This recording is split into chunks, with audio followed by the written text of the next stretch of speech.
Wala, puro love lang. Kasi pag may love, lahat maayos eh.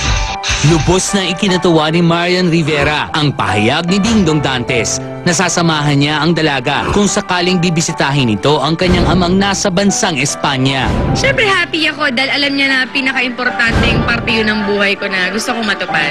Kahit naman last year, nasa plano ko yun, hindi ko lang nagawa eh. Hanggang ngayon, nasa plano ko pa rin siya. Ayon pa kay Marian, kilala na ng kanyang ama si Dingdong at nagkakausap pa raw ang dalawa. Kilala, minsan binibigay ko yung... Oo, minsan bibigay ko yung phone sa kanya. Nag-usap sila. Paano sila mag-usap? Spanish? Ang papa kasi marunong mag-Tagalog, mag-Spanish, mag-English. Halo-halo siya eh. Pero bakit ayaw niya pumunta rito?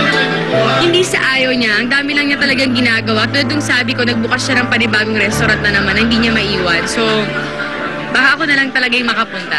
Kung sakasakali bang ayaw na niyang mag-artista, may balak ba siyang manirahan na lang sa Spain at asikasuhin ang restaurant ng ama?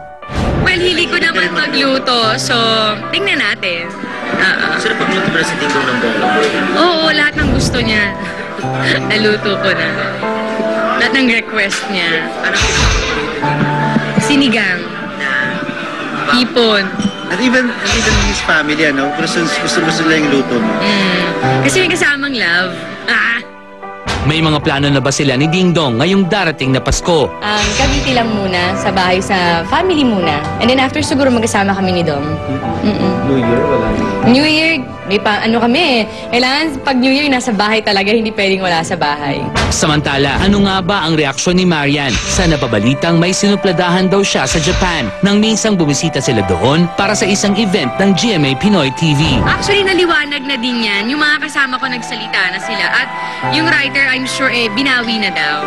So marami talagang gano'n na pangyayari na, ay, kaya minsan parang, sige, wala namang gano'n nangyari, so wag ko na lang intindihin.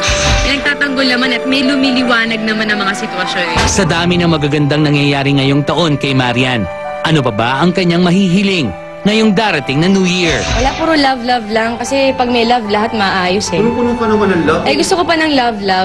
Tsaka love para sa ibang tao. Sila din magmahal sila, di ba? Para lahat okay.